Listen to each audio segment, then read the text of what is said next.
दिल्ली की सियासत कथित चावल घोटाले को लेकर गर्मा गई है। आम आदमी पार्टी ने दिल्ली सरकार पर गरीबों को मिलने वाले चावल में घोटाले की साजिश रचने का आरोप लगाया। मामले को लेकर विधानसभा में भी हंगामा हुआ, जहां बाद में आम आदमी पार्टी के 8 विधायकों को मार्शल आउट किया गया और आरोप को बेबुनियाद बताया गया है।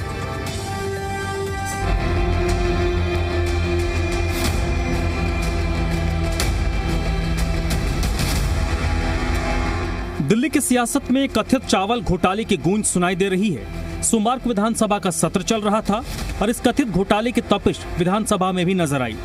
इस कथित राशन घोटाले को लेकर सत्ताधारी बीजेपी और मुख्य विपक्षी पार्टी आम आदमी पार्टी के बीच जोरदार टकराव विधानसभा में देखने को मिला।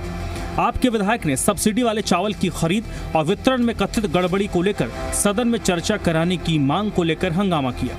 मामला इतना गर्म हो गया कि स्पीकर के निर्देश पर आम आदमी पार्टी के 8 विधायकों को मार्शलों के जरिए सदन से बाहर कर दिया गया।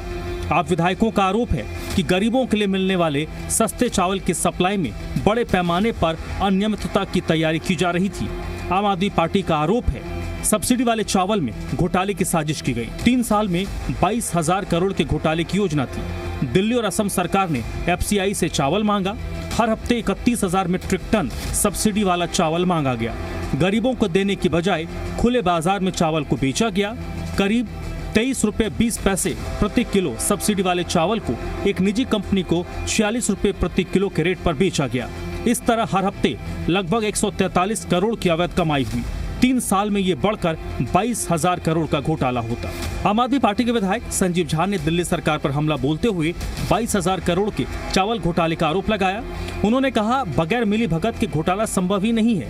आप विधायक कुलदीप कुमार ने कहा, हम इतने बड़े घोटाले पर सदन में चर्चा की मांग कर रहे थे, लेकिन हमें मार्शल आउट कर दिया गया।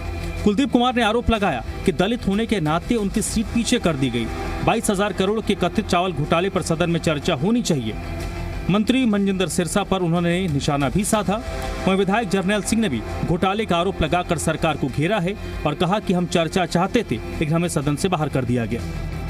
हम इस बात की चर्चा को लेकर सुबह से हमने कहा कि ये इम्पोर्टेंट बिजनेस है, हमने रूल 50 में लगाया है, इसकी चर्चा करें, विस्तार से बात हो जाए और मंत्री जवाब दें उस पर, ताकि दूध का दूध सबके सामने में आ जाए कि क्या सच है और क्या झूठ है। 3 बार एडजॉर्न किया हाउस को और फिर हमें मार्शल आउट कर दिया गया। कागज रख रहे हैं, या तो सिरसा जी को मैं चैलेंज करता हूं, सिरसा जी आप आके कैमरे पे कहिए कि जो साइन इस कागज पे है वो आपके नहीं है।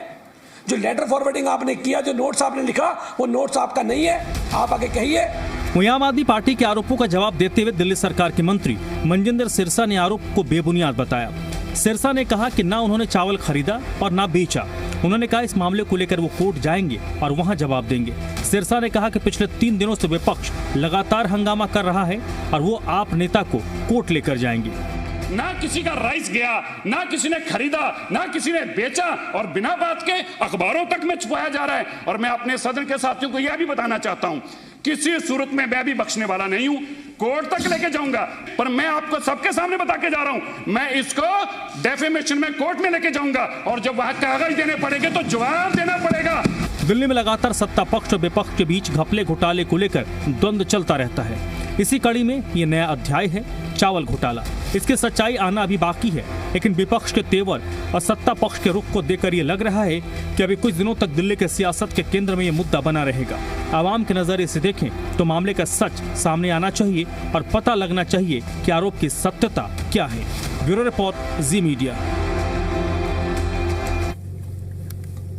और चलिए चर्चा की शुरुआत करें और उससे पहले जो हमारे सवाल हैं उन सवालों पर नजर डाल लेते हैं। इसमें सबसे पहला और महत्वपूर्ण सवाल है, कथित चावल घोटाला जिसकी इतनी चर्चा हो रही है उसका सच क्या है, ये पहला प्रश्न है। दूसरा सवाल, आम आदमी पार्टी जो आरोप लगा रही है उन आरोपों में कितना दम है। तीसरा सवाल, क्या जो आरोप विपक्ष की तरफ से आम आदमी पार्टी की तरफ से लगाए गए हैं उन आरोपों की जांच होगी। ये 3 प्रश्न हैं, 3 सवाल हैं जिस पर आज हम बात करेंगे। और चलिए सीधे रुख कर लेते हैं अपने मेहमानों का जो इस चर्चा में इस वक्त मेरे साथ जुड़े हैं। पहले उनसे आपका परिचय करवा देते हैं। अवधेश उपाध्याय जी प्रवक्ता हैं भारतीय जनता पार्टी के, जिस वक्त मेरे साथ जुड़े हैं। अभिषेक गुप्ता आम आदमी पार्टी के प्रवक्ता भी इस वक्त मेरे साथ जुड़े हैं। आदिश भारद्वाज जी कांग्रेस पार्टी के प्रवक्ता है जो इस वक्त मेरे साथ जुड़ चुके हैं, और राय तपन भारती जी जो राजनीतिक विश्लेषक हैं वो भी इस वक्त मेरे साथ जुड़े हैं। आप सभी लोगों का बहुत बहुत स्वागत। सबसे पहले अवधेश जी आपके पास ही आता हूं सर, क्या ऐसा कोई घोटाला हुआ है जो आम आदमी पार्टी कह रही, क्योंकि लाइन उसी से ड्रॉ होगा कि पहले मानेंगे कि बीमारी है फिर इलाज होगा। अगर मानेंगे कि बीमारी है ही नहीं तो इलाज होगा ही नहीं। तो पहले ये बताइए कि क्या आप लोग मान रहे हैं कि ऐसा कुछ हुआ है? देखिए धर्मराज जी, एक पुरानी कहावत है, आपने भी सुना होगा, यहाँ सभी बैठे मेरे साथी उन्होंने भी सुना होगा कि जो जैसा होता है, जिसका व्यवहार जैसा होता है, वो दूसरे को भी उसी तरह का समझता है। और ये सच्चाई है। जिस तरह से आम आदमी पार्टी की सरकार दिल्ली में रही, उस समय एक भी विभाग ऐसा नहीं था जिसमें घोटाले ना किए गए और भ्रष्टाचार ना किया गया। वही आपके नेता जो हैं आज अपना रूप दिखा रहे हैं, इसमें कोई दो राय नहीं है, और ये सच्चाई है। दूसरी बात, जिस कथित घोटाले की बात की जा रही है, इस कथित घोटाले, चावल घोटाले को लेकर आज जो है विपक्ष ने विधानसभा सदन में जो है जो महत्वपूर्ण कार्यवाही चल रही थी उसको बाधित करने का काम किया, वो भी बहुत ही दुर्भाग्यपूर्ण है, बहुत ही शर्मनाक है। विपक्ष की भी कुछ जिम्मेदारियां होती हैं। विधानसभा जो है जिस जनता ने आपको जिस लिए चुना है, उस जनता की बात रखने के लिए वो विधानसभा का सदन है। जनता के मुद्दे आप उठाओ वहां पर। लेकिन क्या होता है, चाहे लोकसभा देखिए या विधानसभा, जनता के मुद्दों पर वहां बात नहीं करता विपक्ष। केवल वहां जो है जो कार्यवाही चलती है सदन की, उसको बाधित करने का काम करता है। अभी कह रहे थे, मैं सुन रहा था अभी जो आम आदमी पार्टी के विधायक है कि हमें बाहर निकाल दिया गया। अरे भाई, आपने जो कागज फेंके अधिकारियों के ऊपर वो अच्छा था, चलिए खैर वो उनकी बात है। तीसरी बात, सबसे बड़ी बात देखिए जिसमें हम बात कर रहे हैं कथित चावल घोटाले को लेकर। देखिए, जो हमारे खाद्य आपूर्ति मंत्री मंजुलत सिरसा जी, उन्होंने स्पष्ट कहा है, आपने भी सुना होगा, उनका अभी बताया भी उन्होंने, कि दिल्ली सरकार द्वारा ना तो कोई चावल खरीदा गया है और ना ही कोई चावल बेचा गया है। ठीक है, जिस प्रकार से आम आदमी पार्टी के नेता, चाहे सौरभ भारद्वाज हो या संजीव झा हो या फिर इनके एक रवि हैं विधायक जी, वो हो, कोई भी यदि झूठ बोलकर राजनीतिक रूप से दिल्ली की जनता को गुमराह करने का काम कर रहा है तो जनता गुमराह होने वाली नहीं है। सच्चाई ये है, दिल्ली में अभी तक जितने भी आंकड़े आए हैं, जो भी बात अभी तक आपने दिखाई है, उससे एक बात स्पष्ट होती है, दिल्ली में कोई कथित चावल घोटाला नहीं हुआ है। केवल घोटाला हुआ है तो आम आदमी पार्टी के विधायकों के दिमाग में घोटाला है, उनके दिमाग से वो घोटाला निकलेगा तभी जाकर उनको अच्छाई दिखाई दी। तीसरी सबसे बड़ी बात, पहले तो ये तय कर रहे कि भाई चावल आया या बिका, या फिर इनके जो नेता कह रहे हैं, एक आपको मैं बताता हूँ, जो रवि है वो कह रहे हैं कि एक आसाम की कोई कंपनी है उससे चावल खरीदा, फिर वो जो है कहीं ना कहीं गरीब किसी कंपनी को बेच दिया गया। दूसरे लोग कह रहे हैं, सौरभ भारद्वाज जी कह रहे हैं कि चावल खरीदा बेचा गया। पहले तो भाई आप तय कर लो, आपको कहना क्या है। कोई कह रहा है कि कोई एजेंसी असम की उसने दिया है दिल्ली सरकार को, कोई कहता है खरीदा गया है। तो पहले तो आम आदमी पार्टी के नेताओं को ये तय कर लेना चाहिए कि अगर हमें झूठ बोलना है तो हमें झूठ क्या बोलना है जो जनता को भी सही लगे। मतलब झूठ ऐसा तो मत बोलो जो आप सबके समझ में आ जाए। सच्चाई यही है। ये केवल जिस तरह से दिल्ली एक विकास के पथ पर चल रही है भाजपा सरकार में, माननीय मुख्यमंत्री रेखा गुप्ता जी के नेतृत्व में, उसको देखते हुए पूरे का पूरा विपक्ष बौखलाया हुआ है और कोई दिक्कत नहीं। चलिए ठीक है अवधेश जी आता हूँ आपके पास। पहले एक मुद्दा था इनके पास कि 2,500 कम मिलेंगे महिलाओं को, आज वो मिल रहे हैं। चलिए उस पे आता हूँ सर। कल 1 घंटा मैंने इसी पे दिया था कि कब आएंगे नहीं आएंगे, उसी पे कल 1 घंटा बात की थी। अभिषेक जी, क्या कोई चावल घोटाला हुआ है आप लोगों? मैं बार आम आदमी पार्टी से जब भी बात होती है, जब भी कोई आरोप लगाया जाता है तो उसमें मैं 2-3 चीजें पूछता हूं। अभी कुछ दिनों पहले दवाई को लेकर हुआ था कि जिसमें कहा गया था आप लोगों की तरफ से कि MRP लिखी हुई सरकारी दवाइयां आ रही, तो उस वक्त भी मैंने कहा था कि कुछ आप लोग जब आरोप लगाते हैं तो कुछ दस्तावेज रख दीजिए ताकि हम लोगों के लिए सुविधा हो जाए, आसानी हो जाए, कहां से आपको क्या मिला नहीं मिला। तो इस आरोप को प्रूफ करने के लिए क्या कुछ एविडेंस हैं आप लोगों के पास जिसके आधार पर आप लोगों ने आरोप लगाए? देखिए धर्मराज भाई, मेरे को लगता है अवधेश जी जो है उनकी ब्रीफिंग ठीक से नहीं हुई है, तो मैं ये बता देता हूँ कि ये घोटाला कैसे हुआ। जनवरी में एक नॉर्थ ईस्ट की, असम की एक कॉरपोरेशन ने सिरसा जी को चिट्ठी लिखी। मतलब पूरे देश में और भी फूड मिनिस्टर हैं, फूड डिपार्टमेंट जिनके पास मिनिस्टर्स हैं, उनको भी चिट्ठी जा सकती थी, लेकिन सिरसा जी को लिखी गई। जनरली क्या होता है मिनिस्ट्रीज में, जब भी इस तरीके की चिट्ठी आती है तो 1-2 दिन में वो फॉरवर्ड करके नीचे डिपार्टमेंट में चली जाती है।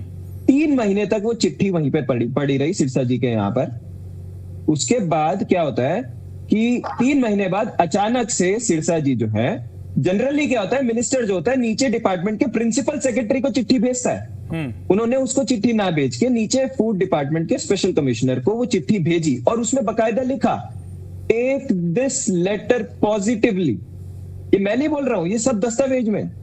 और उसके बाद क्या होता है, जब वो अधिकारी जो है एफसीआई को चिट्ठी फॉरवर्ड करता है, तो एफसीआई दिल्ली गवर्नमेंट की गारंटी पे, क्योंकि मिनिस्टर ने लिखा है, उनको सब्सिडी वाला चावल जो है प्रोवाइड करा देता है। वो चावल किसके लिए था?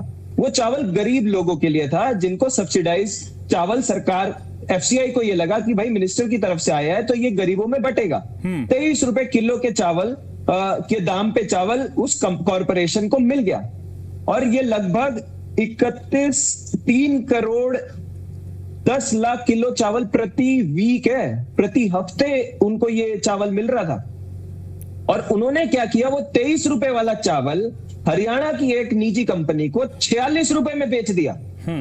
और सिरसा जी ने इस कंपनी के लिए एक चिट्ठी नहीं लिखी है, 2 चिट्ठी लिखी है।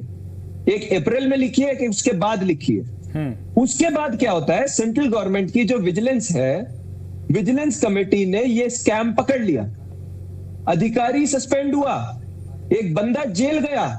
और यही नहीं, उसके बाद जब ये एफसीआई तक बात पहुंची तो एफसीआई ने दिल्ली गवर्नमेंट को वापस रिप्लाई किया कि ये आपकी गारंटी। सुनिए अवधेश भाई, आपको नहीं पता इसीलिए मैं बता रहा हूं। एफसीआई ने वापस चिट्ठी लिखी दिल्ली गवर्नमेंट को कि भाई साहब, आपकी गारंटी पे हमने ये चावल दिया था, ये आपकी जिम्मेदारी थी कि उसको स्टॉक कहां करना है, उसको रखना कहां है, उसको डिस्ट्रीब्यूट कैसे करना है, किसको करना है। तो ये घोटाला नहीं तो क्या है? 23 रुपए मिलने वाला चावल आपने किसी कॉर्पोरेशन को दिला दिया और 46 रुपए में वो आगे बेचे जा रहा है। कितने का किकबैक हुआ? 3 साल का टेंडर था ये। 3 साल तक हर हफ्ते इनको जो 3 करोड़ 10 लाख चावल मिलता रहता, जो अभी मिल भी रहा था ये स्कैम पकड़े जाने से पहले। आप सोचिए 3 साल में सिर्फ चावल में 22,000 करोड़ का घोटाला ये करने वाले थे। और ये सब डॉक्यूमेंटेड है, ये अब कुछ भी बोल ले, ये सब डॉक्यूमेंटेड है। एफसीआई ने चिट्ठी लिखी, एफसीआई ने चिट्ठी लिखी, हमने तो नहीं लिखी। ये कह दे कि एफसीआई ने कोई चिट्ठी नहीं लिखी दिल्ली गवर्नमेंट को, या ये कह दे कि सिरसा जी ने चिट्ठियां नहीं लिखी एफसीआई को कि इसको पॉजिटिवली लिया जाए, ये जवाब दे दे। और अगर नहीं दे सकते तो बातों को घुमाए ना, क्योंकि अब पकड़ी गई है चोरी, तो किस किस चीज को छुपाएंगे? ठीक है। हाँ अवधेश जी, हाँ एक अभिषेक एक मिनट। हाँ अवधेश जी बोलिए। राजनीतिक रूप से गुमराह करने का काम कर रहे हैं, वैसा काम हम नहीं करते हैं।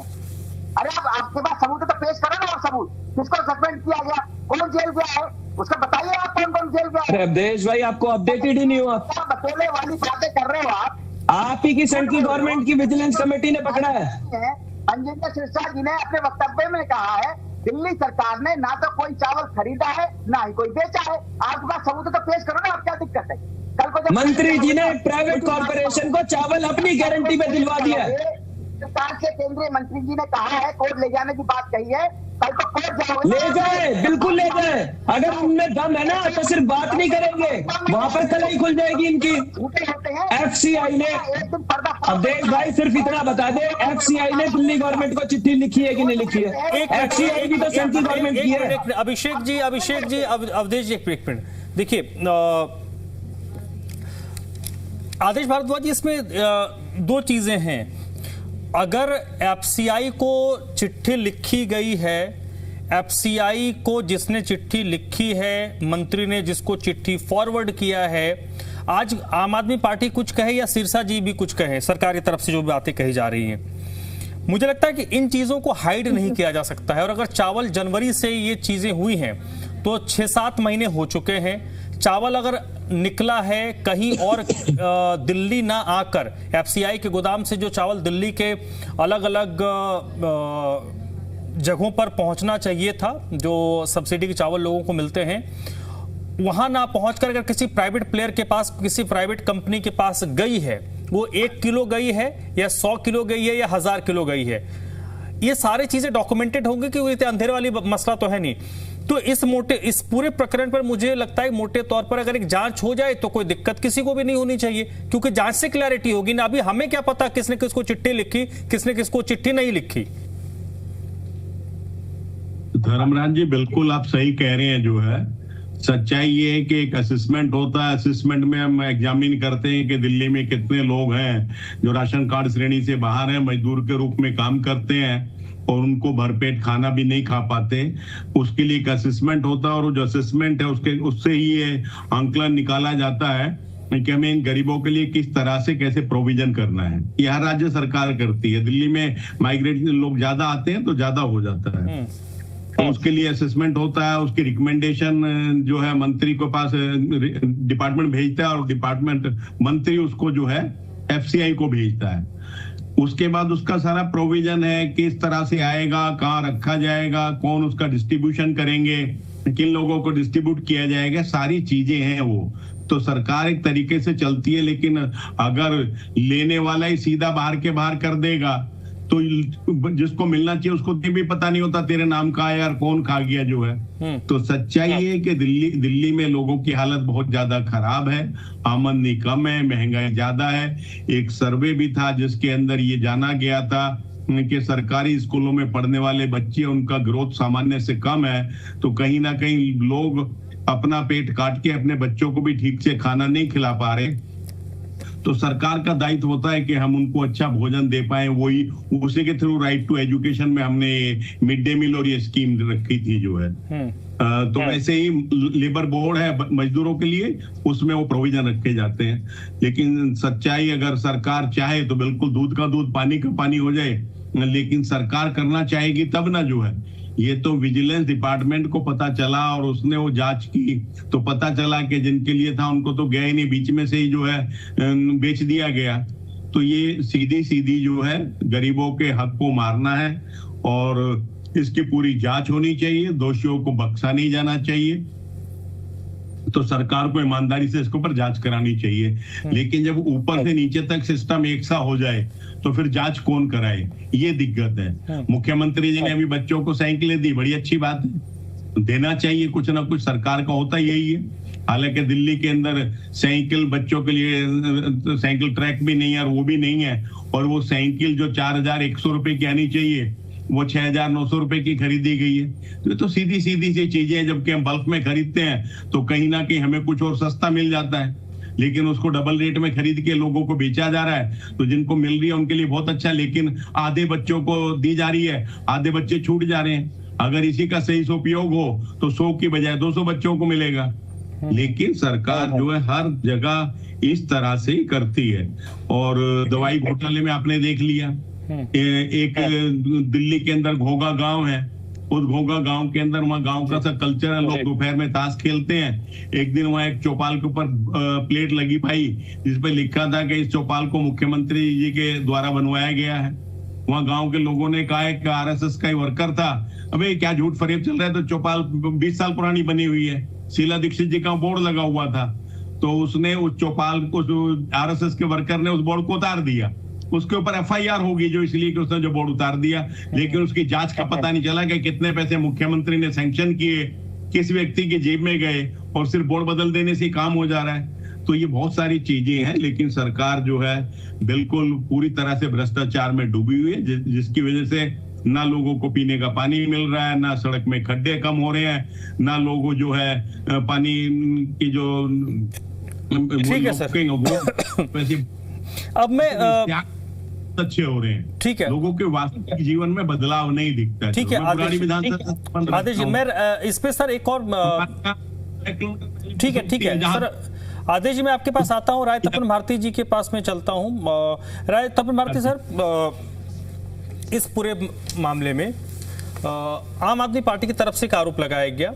सिरसा जी ने आज विधानसभा में कहा कि इस मामले में जो लोग आप सदन के अंदर जो कह रहे हैं वो तो कोर्ट में चैलेंजेबल है नहीं। सदन के अंदर कोई भी कुछ कह दे उसको कोर्ट में आप चैलेंज नहीं कर सकते, लेकिन बाहर का उन्होंने जिक्र किया कि बाहर भी बहुत सारे नेता कह रहे हैं और बाकायदा अखबारों में छप रहा है, तो एक तरीके से उनका भी उनकी भी मानहानि हो रही है। तो उन्होंने कहा कि वो इस मामले को लेकर कोर्ट में जाएंगे।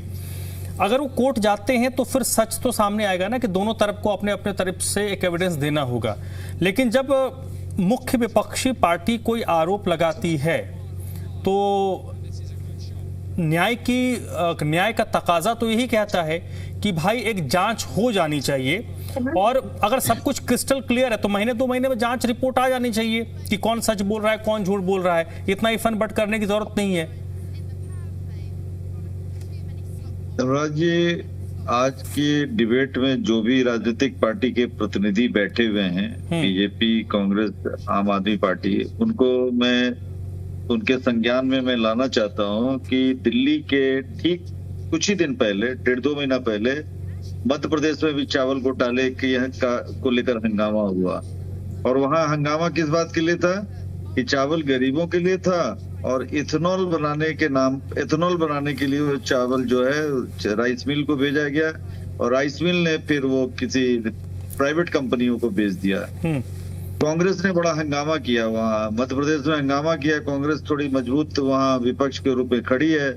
तो बीजेपी ने देखा कि मामला बहुत गंभीर हो रहा है, प्रदेश में हंगामा हो रहा है, तो उन्होंने एसआईटी को जांच के हवाले कर दिया। एसआईटी को कुछ कमियां गड़बड़ी दिखी तो उन्होंने ताबड़तोड़ छापेमारी शुरू की। छिंदवाड़ा से लेकर बैतूल से लेकर, ये सब नागपुर से लगे हुए, महाराष्ट्र से लगे हुए इलाके हैं, और इसमें बहुत सारे आरोपी जो बनाए गए मध्य प्रदेश और महाराष्ट्र के हैं। तो 3-4 को तो इन्होंने गिरफ्तार कर लिया, बाकी फरार हैं। अब मैं बात करूंगा दिल्ली की, कि बीजेपी एक तो मध्य प्रदेश में चावल घोटाले को लेकर उलझी हुई है, फंसी हुई है, आरोप से कहीं ना कहीं परेशानी।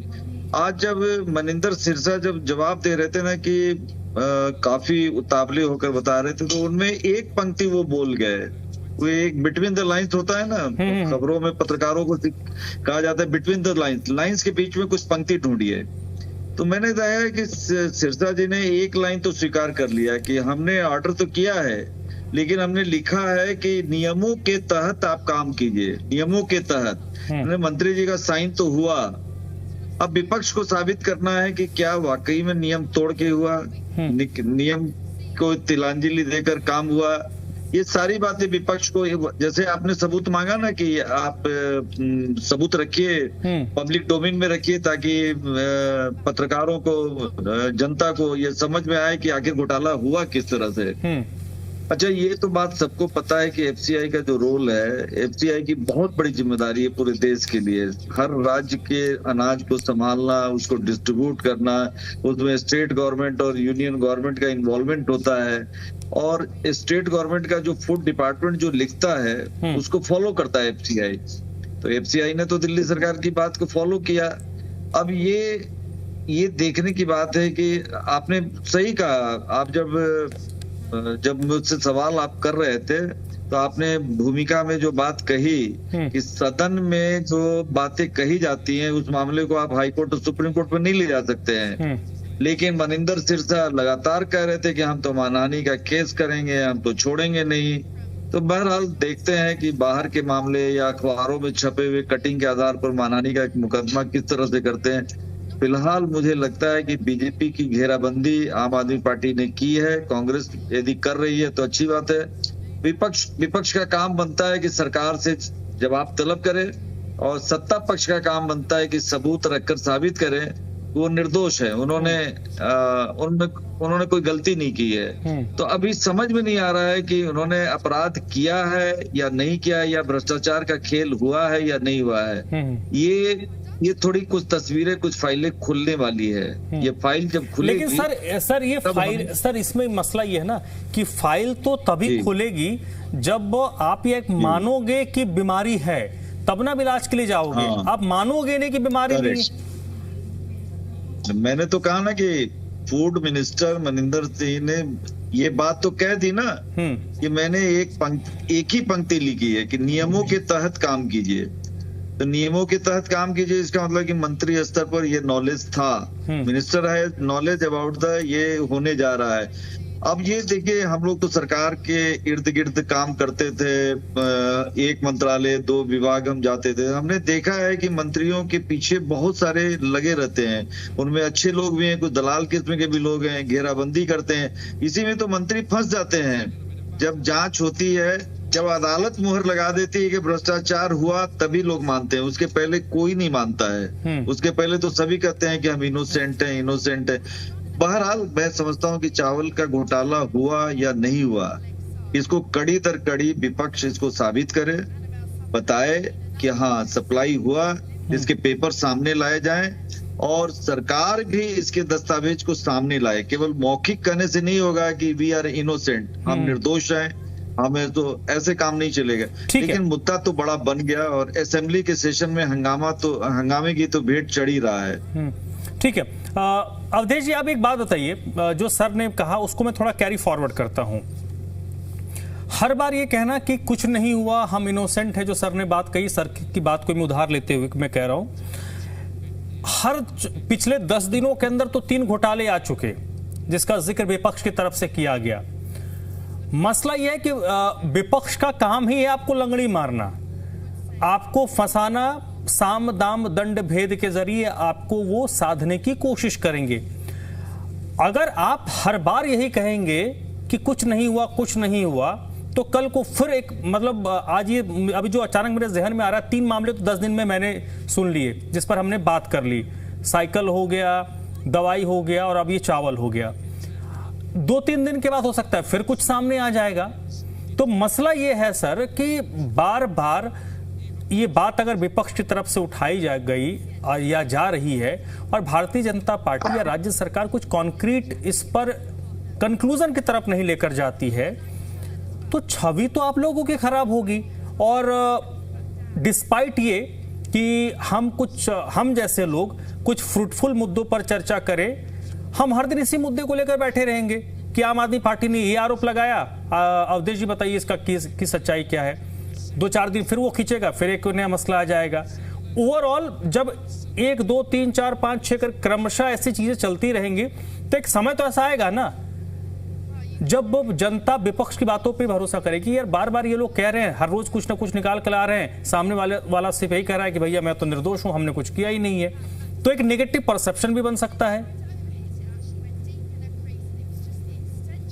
देखिए धर्मराज जी, दिल्ली में जो विपक्ष है आम आदमी पार्टी का, पूरी तरह से आरोप प्रत्यारोप झूठी राजनीति का चैंपियन बन चुका है। ये दिल्ली की जनता बहुत अच्छी तरह से जानती है, उसको समझाने की जरूरत नहीं है, वो अच्छी तरह से समझ चुकी है। 11 साल झेला है उस व्यक्ति को जो हमेशा झूठे वादे किए, जिसने दिल्ली की जनता के साथ, जिसने भ्रष्टाचार किए, घोटाले किए, दिल्ली में दिल्ली को भ्रष्टाचार का अड्डा बना दिया।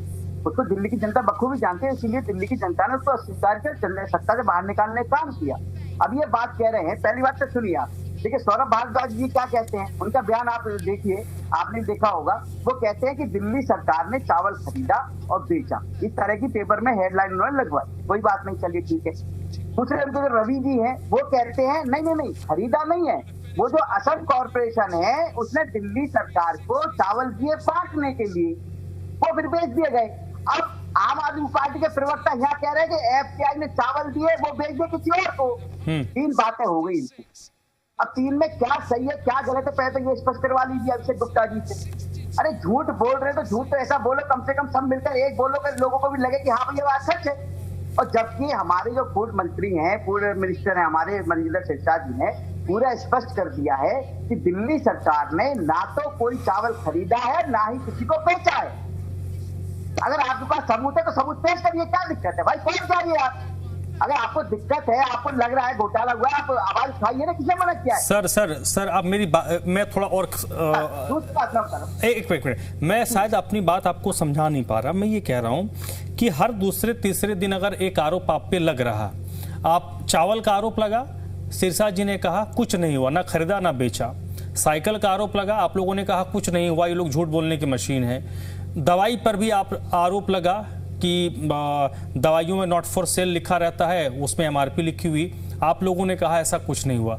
मैं ये कह रहा हूं कि बार बार अगर इस तरीके के आरोप लगेंगे और हर बार आप लोग कहेंगे कि ऐसा कुछ नहीं हुआ, तो पब्लिक तो कहेगी नहीं कि भाई बार बार आम आदमी पार्टी वाले भले माने ना माने, लेकिन आम आदमी पार्टी की अगर विदाई दिल्ली से हुई है तो उसका सबसे बड़ा कारण यही रहा कि हर मामले में आम आदमी पार्टी कहती थी कि हमें केंद्र करने नहीं दे रहा, हमें एलजी करने नहीं दे रहा। तो पब्लिक ने सोचा कि एलजी नहीं करने दे रहा तो जिसको एलजी करने देगा उसी को एक बार सत्ता दे दो, तो उन्होंने दे दिया। तो हर बार अगर आप लोग यही बोलेंगे कि झूठा आरोप है, तो भाई पब्लिक तो कन्विंस हो ही जाएगी ना कि हर बार ये लोग यही गाना गा रहे हैं कि झूठा आरोप। बिल्कुल, देखिए आपकी बात से मैं सहमत हूं धर्मराजी, इसमें कोई दौरा नहीं है, लेकिन जनता ये भी जानती है जो आरोप लगा रहे हैं वो कौन है। वो केवल आरोप लगाने ही काम जानते हैं, आरोप के अलावा उनके पास कोई मुद्दा नहीं है। अब तो वैसे ही मुद्दे सारे खत्म हो गए।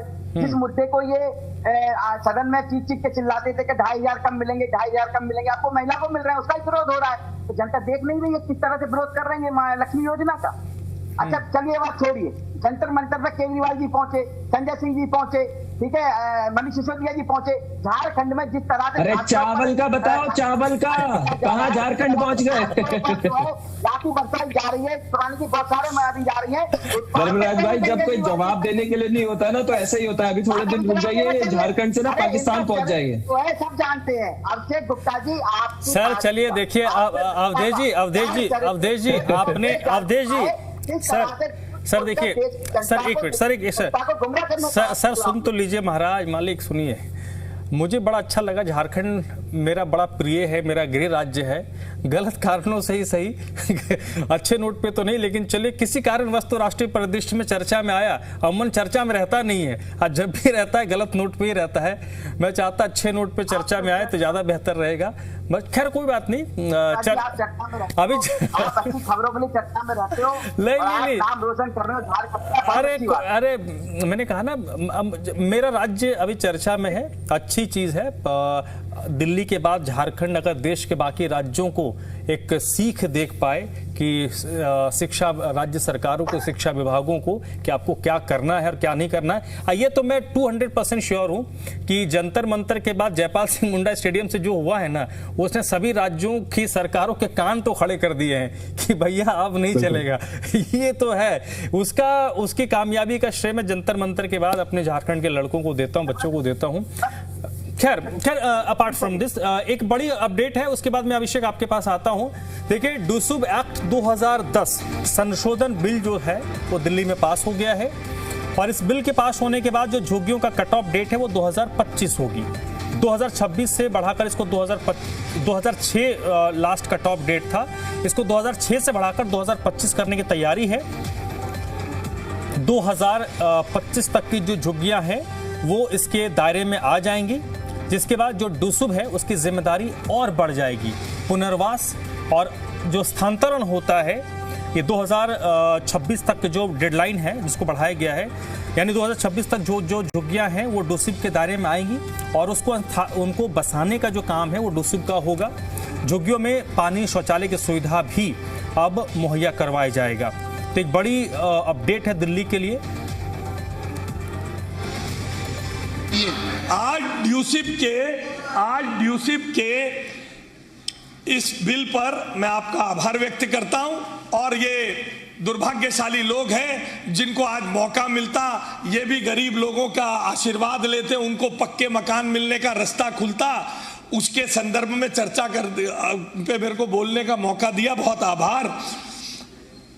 आखिर 2006 की तारीख 19 वर्षों तक बदली क्यों नहीं गई? अध्यक्ष जी, सवाल ये है, हमने 1/1/2025 कर दी, 2006 की तारीख थी, ये 19 वर्ष तक अध्यक्ष जी बदली क्यों नहीं गई?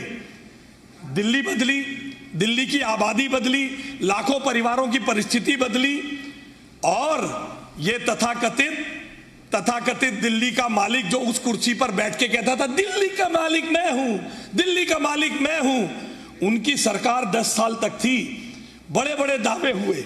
अध्यक्ष जी, ये देखिए, ये 70 सूत्रीय एजेंडा था इनका, इसके इस पेज पर लिखा है 70 सूत्रीय एजेंडे में 2015 में regular affordable housing for all, और 57 नंबर पॉइंट और 58 number point in situ development of slums. एक भी झुग्गी का आगे काम नहीं हुआ, ना ही उस पर कोई काम किया गया। तो ये चलिए, दिल्ली में जो झुग्गियों में रहने वाले गरीब तबका है उनके लिए एक राहत की खबर है, क्योंकि एक्ट में संशोधन कर दिया गया है और इसको 2026 तक एक्सटेंड कर दिया गया है कि 2026 तक जो झुग्गियाँ होंगी वो अब डूसिप के दायरे में आएंगी। चलिए अपने चर्चा की तरफ लौटते हैं। वो भी एक अहम मसला है, गरीबों की ही हम बात कर रहे हैं कि चावल में जो गरीबों के लिए सब्सिडी वाला चावल होता है उसमें घपला घोटाला किया गया, खेल किया गया। अभिषेक, आप कुछ कह रहे थे, प्लीज बोलिए। धर्मराज भाई, मैं सिर्फ इतना ही बोल रहा था कि जब भाजपा के प्रवक्ताओं के पास कुछ कहने के लिए नहीं बचता ना, तो वो मुद्दों को इसी तरीके से भटकाते हैं। इन्होंने बोला कि कोई घोटाला नहीं हुआ, जैसे आपने बताया। अरे सुन तो लीजिए, महाराज मुझे पता है। अवधेश जी सुन लीजिए, आप बोल रहे थे, इनको बोल लेने दीजिए।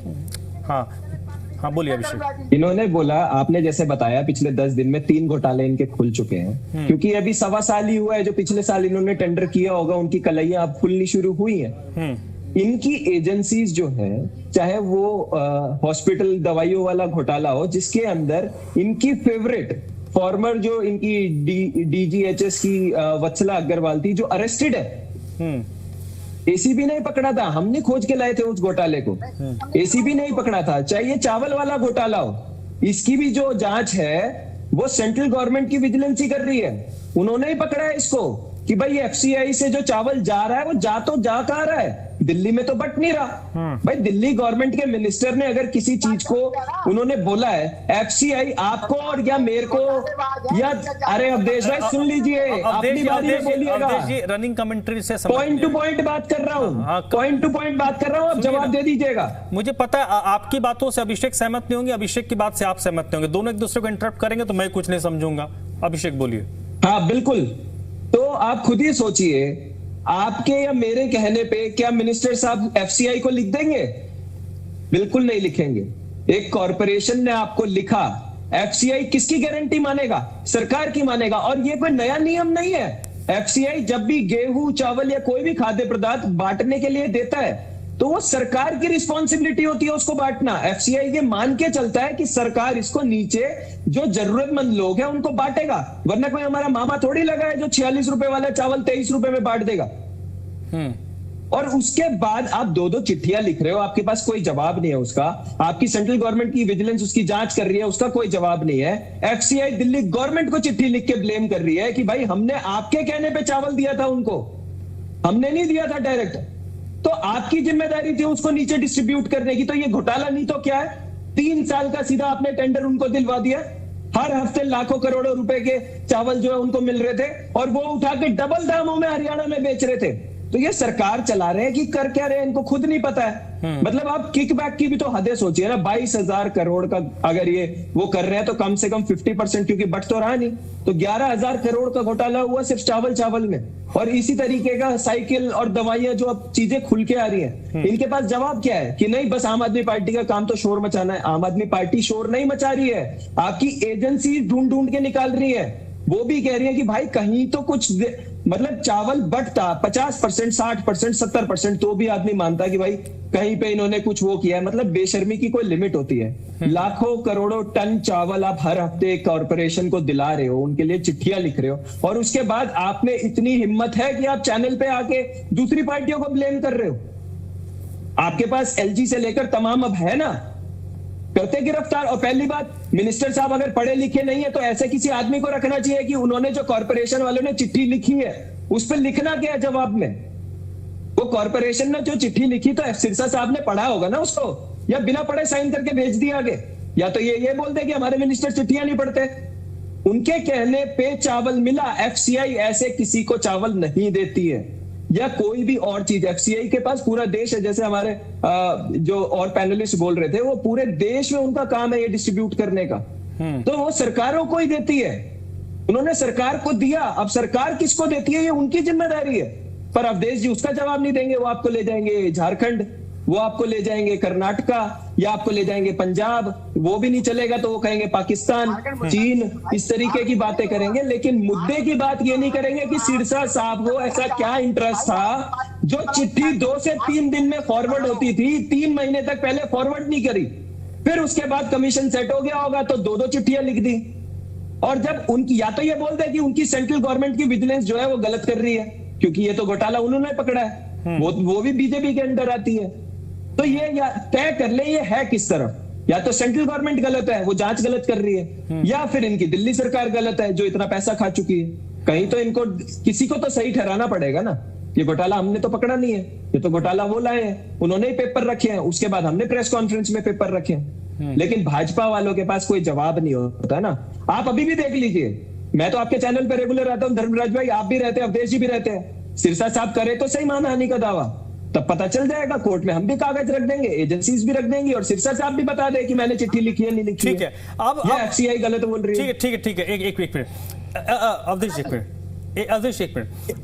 इस पूरे प्रकरण पर आदेश भारद्वाज जी, मुझे लगता है कि मनजिंदर सिंह सिरसा जो आरोपों के जद में है और जो उन्होंने इस आरोपों से हटकर इसको एक अलग लेवल पर ले जाने की कोशिश की है।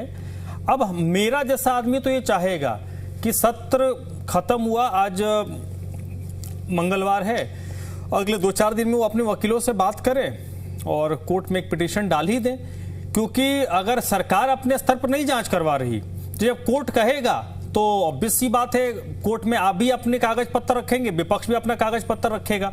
अब यही होना चाहिए, यही बिल्कुल समय का तकाजा तो यही है सर।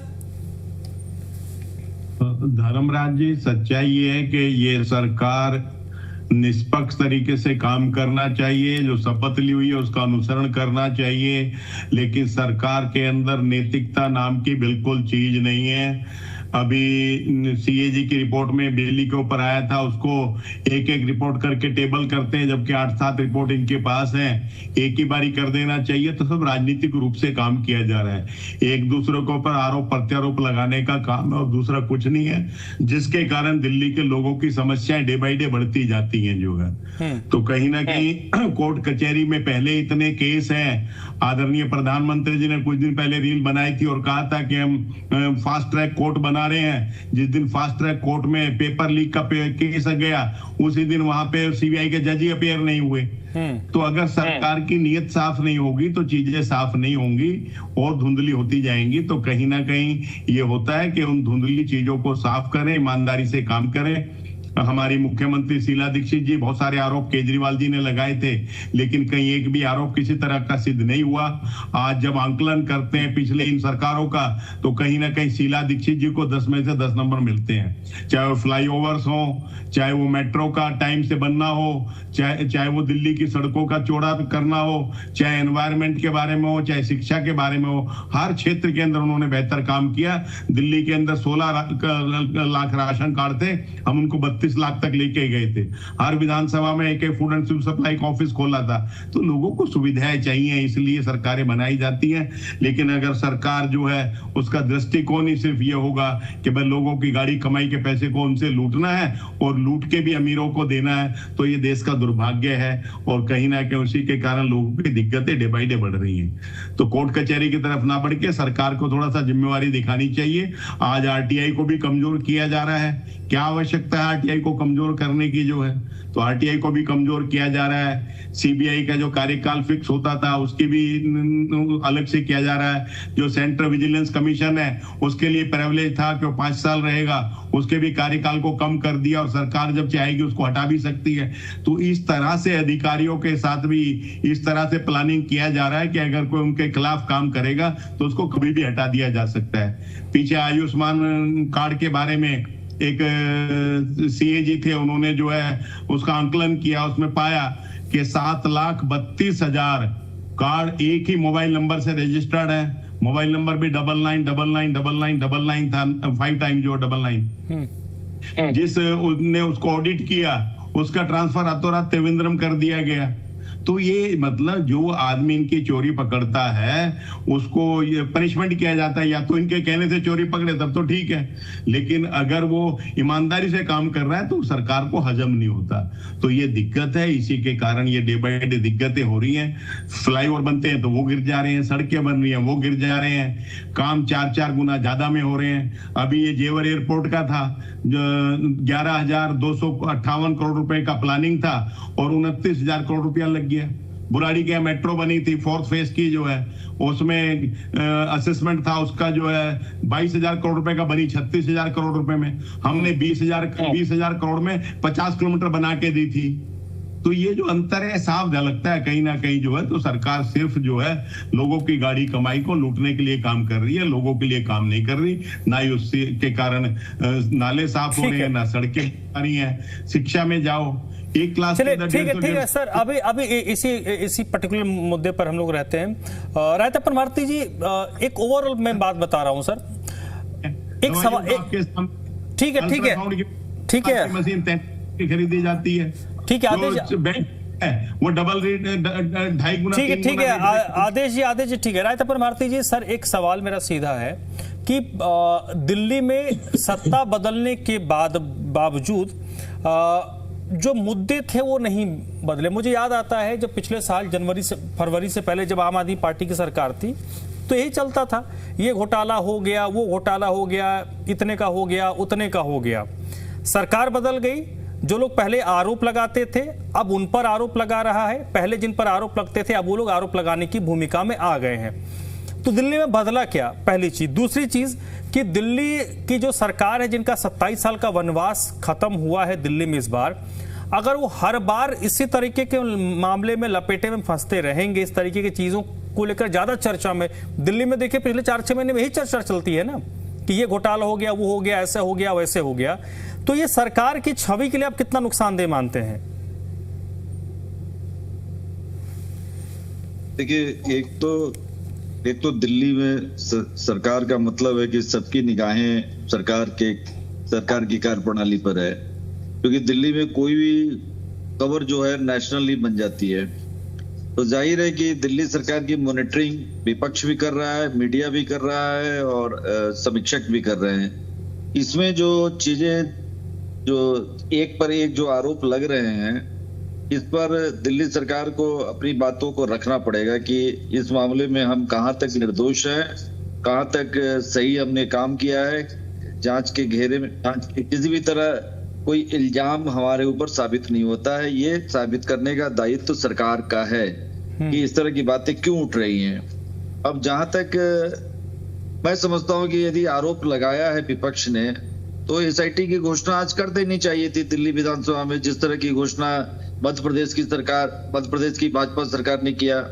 वहां एसआईटी की जांच होगी, गिरफ्तारियां शुरू हो गई, पता चल गया कि चल रहा है वो, आप एक तरह से कहिए कि जुडिशियल प्रोसेस में आ गया है। उसी तरह दिल्ली सरकार को भी एसआईटी की घोषणा करनी चाहिए। जांच से पता चलेगा कि कौन दोषी है, कौन निर्दोष है। हम सिर्फ कहने से काम नहीं चलेगा कि हम निर्दोष हैं, जबकि ये बात आ रही है कि मंत्री ने इस तरह की बातें कही है। और एफसीआई, सारे लोग जानते हैं कि एफसीआई राज्य सरकारों के कहने पर चलती है। राज्य सरकार की जो डिमांड है एफसीआई को पूरा करना पड़ता है। तो एफसीआई कहीं इसमें कहीं आरोपी मुझे नहीं दिख रहा है कि एफसीआई, लेकिन पकड़ा कैसे गया? सेंट्रल विजिलेंस कमीशन के अंडर में एफसीआई आता है। और दिल्ली सरकार के भी तमाम विभाग से फेडरल गवर्नमेंट के मातहत मॉनिटरिंग में आते हैं। तो सेंट्रल विजिलेंस कमीशन ने ये कहीं ना कहीं पकड़ा, एक अधिकारी भी शायद इसमें उनके खिलाफ कार्रवाई हुई है। तो कार्रवाई हुई तो भाई उसको आदेश किसने दिया? मैं बार बार कहता हूं, मैंने डिबेट में कई बार ये बात उठाई है कि जब सत्ता मिलती है तो मंत्री जो होते हैं वो, उनको किस तरह का प्रशिक्षण नहीं होता है कि आपको दलाल किस्म के लोग आपको घेराबंदी करेंगे, आपसे गलत काम कराएंगे, गलत चीजों के आवेदन को रिकमेंड नहीं कीजिए। तो ये आम आदमी पार्टी के मंत्री भी फंसते हैं, बीजेपी के भी मंत्री फंसते हैं, कांग्रेस के भी मंत्री फंसते हैं। तो शायद अनजाने में कहीं गलती हो गई हो, तो ये तभी पता चलेगा जब इसकी जांच तीसरी पार्टी करे, मतलब विजिलेंस कमीशन करे या सतर्कता आयोग करे या इसकी जुडिशियल टीम इसकी जांच करे। मैं समझता हूं कि जब तक जांच नहीं होगी तब तक कहना मुश्किल है कि सच कौन बोल रहा है, कौन निर्दोष है। सर, जब एक बात बताइए, जब सरकार पर बार बार इस तरीके के आरोप लगा रहे हैं तो सरकार ट्रांसपेरेंसी से जांच करवाकर 2-4-5 महीने में कम से कम 2-3 मामलों में जांच करवाकर रिपोर्ट पेश कर देती है और बता देती, तो ताकि पब्लिक भी तो कन्विंस हो कि आम आदमी पार्टी हर बार झूठ बोल रही है। हाँ, दिल्ली के बीच में जो चर्चा हो रही है, दिल्ली की जनता के बीच में बातें जा रही, विपक्ष तो ले जाएगा और विपक्ष असेंबली के जरिए, मीडिया के जरिए या सोशल मीडिया के जरिए उसकी बातें धीरे धीरे पहुंच रही है। जब धीरे धीरे बात पहुंचती है तो लोगों को शंका होने लगती है कि कुछ दाल में काला है। तो दाल में काला है तो भाई उसका हिसाब किताब या उसकी सफाई कौन देगा? सरकार को देना चाहिए। और सरकार स्वयं कहे लोग नहीं मानेंगे जब तक कि जुडिशियल सिस्टम के जरिए इसकी जांच न कराई जाए। जुडिशियल कमीशन या कमेटी कोई जांच करेगी, वो यदि कह दे निर्दोष हैं या वो कह दे कि मंत्री दोषी हैं, तब मानना चाहिए। तो सरकार का दायित्व बनता है कि ये हवाले कर दे, नहीं तो विपक्ष तो आगे आपको घेरा। चलिए ठीक है, बताइए अवधेश जी 30 सेकंड। विपक्ष तो अपना काम करेगा, आपको कैसे उससे पीछा छुड़ाना है? देखिए, विपक्ष का काम ही अब केवल मुद्दे भटकाना है, कोई और दूसरा काम रहा नहीं है। अभी अभिषेक जी भी कह रहे थे, एक बात आपने सुनी होगी आपने भी, कि एजेंसियां अच्छा काम कर रही हैं। अगर यही एजेंसियां आम आदमी पार्टी के नेताओं को पकड़ती हैं भ्रष्टाचार के आरोप में या फिर घोटाले में पकड़ती हैं, तब यही एजेंसियां इनके खिलाफ हो जाती हैं। कहते हैं एजेंसियां तो कोर्ट में प्रूफ नहीं कर पाते, पर वो कर रही। अरे भाई बताओ ना, आज एजेंसी काम कर रही है, नहीं कर पाते। कितने नेताओं को आप कन्विक्ट करा पाए, बता दो। शराब घोटाले पे आप पूरा चुनाव लड़े, मैं बताऊं जजमेंट में क्या लिखा है? शराब घोटाले पे चुनाव लड़े थे ना, जजमेंट में क्या लिखा है? एक लाइन जो एजेंसी के पक्ष में लिखी हो जज ने क्या बोला है? चलिए सर, देखिए ठीक है अभिषेक देखिए समय इतनी इजाजत दे रहा है। मूल प्रश्न अभी भी यथावत है, आम आदमी सच बोल रही है या बीजेपी और सरकार सच बोल रही है? ये मेरे जैसा आम आदमी और दिल्ली का आम आदमी इस वक्त पसोपेश में है। जरूरत है मामले की जांच हो जाए, एक एजेंसी जांच कर ले, जिसको जिस तरीके से जांच होनी चाहिए हो जाए, ताकि पता चले कि मामले की सच्चाई क्या है। क्योंकि ये भारतीय जनता पार्टी के लिए कहीं ना कहीं एक सेटबैक हो सकता है कि एक के बाद एक आरोप लगना और उन आरोपों पर सिर्फ ये कहना कि हम पाक साफ हैं। ये बीजेपी को इस मामले पर बहुत ही गंभीरता से सोचना पड़ेगा।